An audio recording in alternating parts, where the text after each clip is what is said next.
Hello everyone, it's Shane Kanto, your Wasteland reviewer, and I'm here to review Ezra, and this is a new comedy drama from director Tony Goldwyn, actor turned director, and from writer Tony Spiridakis. And this film focuses Bobby Cannavale's Max, who is a stand-up comedian, who's having a fallout with his soon-to-be ex-wife, played by Rose Byrne, and he's just trying to do his best, trying to support his autistic son, played by William A. Fitzgerald, Ezra. And this film pushes Max to a point where he decides to kidnap his own son and go on a road trip across the country so he could go perform on a big late-night show.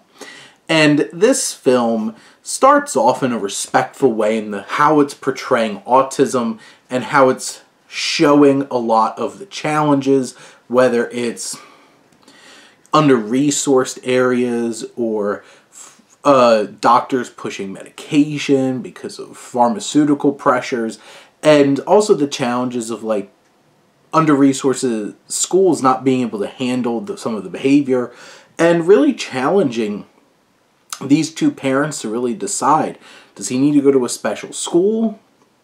What's going to need to be done to make sure that Ezra is taken care of and he's doing well? And you have Max, who's Cannavale's character, that's so focused on he needs to experience life as close as possible and is just completely shut off to any other kind of idea. Gets him in conflict. Max has a temper.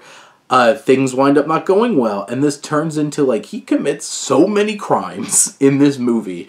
And after the first act of this film, which I think sets up some interesting ideas in terms of autism and the challenges of parenting someone with autism and navigating this complex existence, this film just completely goes off the rails and onto the highway as we go this road trip where it's just like Max is doing all these crimes, like, and by the end it's one of those kind of things where like, well, we have to have a happy ending, and it's just like, but do you though, for everybody? Because you have to suspend a lot of disbelief with this film with how crazy this plot gets.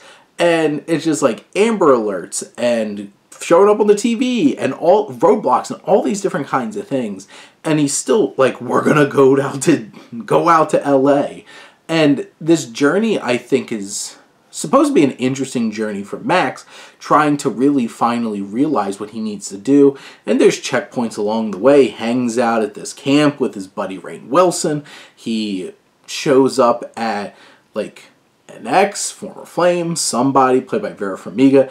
And like, these actors are really good actors, and they just show up flippantly into this story, and they're not really given enough depth or purpose. Wilson more, but especially like this whole Vera Farmiga section of the film, you're just like, why is this even here? And they're trying to add specific layers. I understand what little bits they're trying to put in, but like, it feels so inefficient to like add this whole entire other piece when this film is already like, we're at this point. You have some, like, Bobby Cannavale is really strong in this. There's some really vulnerable moments he has in this film. Fitzgerald is fantastic, really embodying Ezra and showing a whole wide range of different kinds of tics and scripts that Ezra goes through. And he has really strong chemistry with Cannavale, who's portraying his father. Rose Byrne gets the thankless job being the mom who's always like the naysayer to the fun dad who's trying to do the right thing, and the mom's heartless. And Rose Byrne has some moments where she gets to show a little fire, but in general, like, she has the thankless job of trying to be the straight person to all this madness. And Robert De Niro, I think, does a really fine job. He has good chemistry with Fitzgerald, with Cannavale, with Byrne. They have some good moments. Feels very clunky in the way that it's portrayed. And then you have a whole, like, you have Tony Goldwyn, you have Whoopi Goldberg, you have Rainn Wilson and Vera Farmiga. You have a lot of talented actors all thrown into this film. And there's a lot of strong performances, but in many ways, this film just completely goes off the rails narratively, and it takes away from the strong, authentic elements that it was setting up in its first act, and decides to go full-blown, crazy movie kind of moments that are big, melodramatic, and kind of ridiculous. And in the end, I think this film has its potential, has its elements that work. It's the performances. It's entertaining to watch. There's funny moments when Cannavale's up there doing his stand-up. He's really convincing, and he's legitimately funny.